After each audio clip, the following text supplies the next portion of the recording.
Hello everyone, আসসালামু আলাইকুম। Bangladeshi blogger রূপা চ্যানেলে সবাইকে স্বাগত জানাচ্ছি। আমি রূপা বলছি। সবার কি অবস্থা, কেমন আছেন? আশা করছি সবাই ভালো আছেন, সুস্থ আছেন, নিরাপদে আছেন আল্লাহর রহমতে। আলহামদুলিল্লাহ, আমরাও ভালো আছি, সুস্থ আছি। কাছে ও দূরে, দেশ ও দেশের বাহির থেকে যে যেখান থেকে আজকের এই ভিডিও দেখছেন, আপনাদের সবাইকে জানাই আন্তরিকভাবে স্বাগত। আমরা যে অবস্থায় থাকি না কেন, সবসময় বলতে হবে আলহামদুলিল্লাহ আমরা ভালো আছি। কারণ কি, আল্লাহ আমাদেরকে যে অবস্থায় রাখুক না কেন, আমরা সবসময় যেন আল্লাহর উপরে সন্তুষ্ট থেকে আমরা সবসময় একটা কথাই বলি, আমরা ভালো আছি আলহামদুলিল্লাহ। যাই হোক, আমাদের সকলেরই এখন একটা না একটা মানে চিন্তার মধ্যে দিয়ে দিন যাচ্ছে। কিছুদিন আগে যেভাবে বাংলাদেশের উপর দিয়ে ঝড় বয়ে গেল, তো সেই ঝড়ের পরে একটু স্বস্তি মিলেছিল যে দেশ স্বাধীন হয়েছে। তো এখন কিন্তু আবারও একটা না একটা সমস্যা দেখা দিচ্ছে। আজকে এই দাবি, কালকে সেই দাবি। তো বন্যায় কবলিত মানুষদের যে পরিস্থিতি দেখছি, মানে কোনো কিছু ভালো লাগছে না। কিন্তু তারপরও কি করব বলেন, সময় তো আর থেমে থাকে না। তো সময়ের সাথে সাথে আমাদের প্রতিটা মানুষেরই সেইভাবেই চলতে হয়। তো যাই হোক, এখানে কিন্তু আমি মাংসটা ভিজিয়ে রেখেছিলাম সকালে নাস্তা করার পরেই। তো মাংসটা ভিজিয়ে আমি বেডরুমটা গুছিয়ে নিয়েছি। তো বেডরুমটা আজকে আর গুছানোটা কিন্তু দেখানো হলো না, অফ ক্যামেরাতে গুছিয়ে নিয়েছি। আর এখন আমি ঘরের সম্পূর্ণ কাজ সেরে কিন্তু দুপুরের রান্নায় চলে এসেছি। তো দুপুরের রান্নায় আজকে আমি যেটা করছি সেটা হচ্ছে তেহারি রান্না করব। তো আমার ঘরে যে যে মশলা থাকে, সেই মশলা দিয়ে আমি সবসময় তেহারি রান্না করে থাকি। আমি কখনোই প্যাকেটজাত মশলা দিয়ে কোনো কিছু রান্না করি না। শুধু একটা রান্না করি, সেটা হচ্ছে যে রোস্ট রান্না করে থাকি প্যাকেট মশলা দিয়ে। তো এমনিতে আমি আমার ঘরে সবসময় সব ধরনের মশলাই রাখি। তো এখানে তেহারি রান্নার জন্য আমি এখানে গুঁড়ো মশলা, আস্ত মশলা সবকিছু দিয়ে দিয়েছি। আর এখানে আমি আর দিয়ে দিচ্ছি টক দইয়ের বদলে এখানে লেবুর রস। তো লেবুর রসটা দিয়ে আমি সবসময় রান্না করি। আর এখানে ৫-৬টা আস্ত কাঁচামরিচ দিয়ে দিলাম। তো এখন ভালোভাবে মশলাগুলো একসাথে করে মেখে নিব। তো এইভাবে আমি রান্না করি। আরো একটা জিনিস এখানে দিয়ে থাকি, সেটা হচ্ছে গুঁড়ো মরিচ। তো আজকে আর লাল গুঁড়ো মরিচের গুঁড়াটা দিচ্ছি না, কারণ আমি এখানে গোলমরিচের গুঁড়াটা দিয়েছি এবং আস্ত গোলমরিচ দিয়েছি। তো ঝালটা এমনিতেই হবে। আর যেহেতু আমার ছেলেটা ছোট, ও খুব বেশি ঝাল খেতে পারে না, সেজন্য ওইটা স্কিপ করে দিলাম। তো এখানে পর্যাপ্ত পরিমাণ একটু পানি দিয়ে দিলাম, কারণ এই পানির মধ্যেই কিন্তু আমি মাংসটাকে খুব সুন্দর করে কষিয়ে নিব, তেল উঠা আসা পর্যন্ত। এখন আমি মাংসটা কিন্তু বসিয়ে দিলাম, তো ঢাকনা দিয়ে ঢেকে। এই মুহূর্তে যারা ভিডিওটি দেখছেন, এখন একটা লাইক দিতে ভুলে গিয়েছেন। প্লিজ একটা লাইক দিয়ে ভিডিওটি কন্টিনিউ করবেন। আর আপনারা যারা সিম্পল লাইফস্টাইল ব্লগ দেখতে পছন্দ করেন, বা আজকে আমার চ্যানেলটি নতুন ভিজিট করছেন, চাইলে এই চ্যানেলটিকে সাবস্ক্রাইব করে সাথে থেকে যেতে পারেন। আর যারা অলরেডি সাবস্ক্রাইব করে সাথে আছেন, তাদেরকে জানাই অসংখ্য অসংখ্য ধন্যবাদ।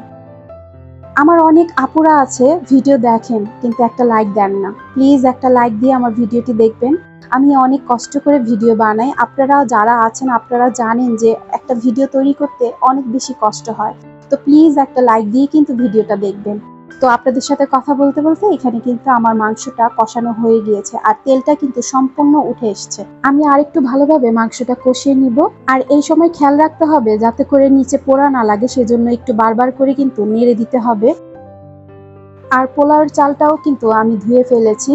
আর আরেকটা কথা কি, আমি যখনই তেহারি বা যে কোনো কিছুই রান্না করি না কেন, একটু বেশি করে রান্না করি যাতে করে ২ বেলা হয়ে যায়, সেজন্য কিন্তু আমি একটু বেশি করেই রান্না করি।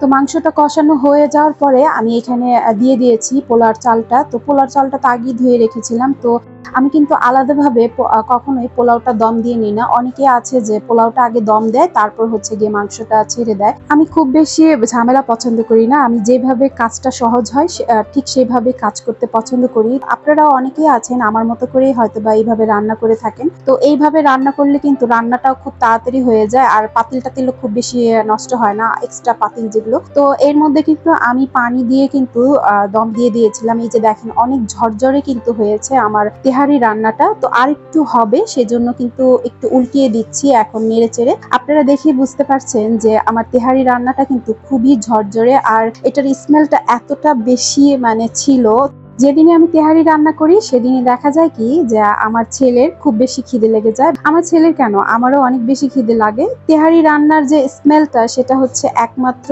যেটা দিয়ে বাড়ে সেটা হচ্ছে গিয়ে কেওড়া জল। তো আমি এখানে কিন্তু কেওড়া জল অ্যাড করেছিলাম, সেটা আপনাদের সাথে আর দেখানো হয়নি। তো রান্না শেষে কিন্তু আমি টেবিলে চলে আসছি। তো টেবিলে এখন খেতে বসবো। তো আমার টেবিলে আমি খুব বেশি আয়োজন করে খাই না। আমি নর্মালি সবসময় যেভাবে আমার টেবিলে খাবার থাকে সেটাই কিন্তু আপনাদের সাথে শেয়ার করছি। খুব এক্সট্রা ভাবে যে মানে খুব সুন্দর করে সাজিয়ে গুছিয়ে আপনাদের সাথে প্রেজেন্ট করব সেরকম কিন্তু আমি কোনো কিছুই করিনি। জাস্ট যেভাবে আমি প্রতিদিন পাতিল নিয়ে বসে যাই, এইভাবে প্লেট গ্লাস নিয়ে থাকি, তো আপনাদের সাথে কিন্তু সেটাই শেয়ার করছি। অফ ক্যামেরাতেই খাওয়া দাওয়া শেষ করে নিয়েছি। তো এখন চলে আসছি আমি বাহিরে।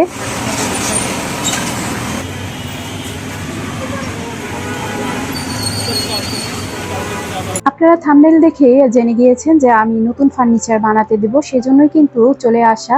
তো আমি আসছি, বাহিরে এসে দেখি বৃষ্টি পড়ছে। তো বৃষ্টি তো প্রতিদিনই এইভাবেই থেমে থেমে পড়ছে ঢাকাতে। তো ঢাকার বাহিরে তো মানে বলার বাহিরে মুষলধারে বৃষ্টি পড়ছে। ঢাকাতে খুব বেশি মুষলধারে বৃষ্টি পড়ে না, থেমে থেমে কিছুক্ষণ পর পর এরকম বৃষ্টি পড়ে। তো আমি চলে আসছি আমার যে ফার্নিচার যে দোকানটাতে বানাতে দিব সেই দোকানে চলে আসছি। তো ফার্নিচার যেটা বানাতে দিব সেটা হচ্ছে আমার ছেলের জন্য একটা পড়ার টেবিল বানাতে দিব। আমার ছেলের কোনো পড়ার টেবিল ছিল না, ছোট্ট একটা স্মল একটা টেবিল ছিল যেটা হচ্ছে গিয়ে বেডে বসে বা ফ্লোরে বসে পড়তো। তো অনেকদিন ধরে ভাবছি ছেলের জন্য একটা টেবিল বানাতে দিব। তো যেই ভাবা সেই কাজ, তো আজকে ফাইনালি চলে আসছি টেবিল বানাতে দেওয়ার জন্য। আর আমিও কিছুদিন আগে আপনাদের সাথে শেয়ার করেছিলাম যে আমার একটা কর্নার শেলফ বানাতে দিব, সেই কর্নার শেলফটাও বানাতে দিলাম। এখানে ওভেন ক্যাবিনেট দেখছিলাম। তো এই ক্যাবিনেটটা কিন্তু অনেক বড় একটা ক্যাবিনেট। তো এটার প্রাইস বলছিল 5,500 টাকা। আর এই যে এখানে দেখেন অনেক কর্নার শেলফ আছে বা শু বক্স আছে, অনেক ধরনের কম্পিউটার টেবিল আছে। আমি দোকানটা ঘুরে ঘুরে দেখছিলাম আর কিছু কিছু জিনিস কিন্তু আপনাদের সাথেও শেয়ার করলাম। কথা বলতে বলতে ভিডিওর একদম শেষ পর্যায়ে চলে এসেছি। আশা করছি আপনাদের কাছে আজকের এই ভিডিও ভালো লেগেছে। আজকে এখান থেকেই বিদায় নিচ্ছি। আল্লাহ হাফেজ, আসসালামু আলাইকুম।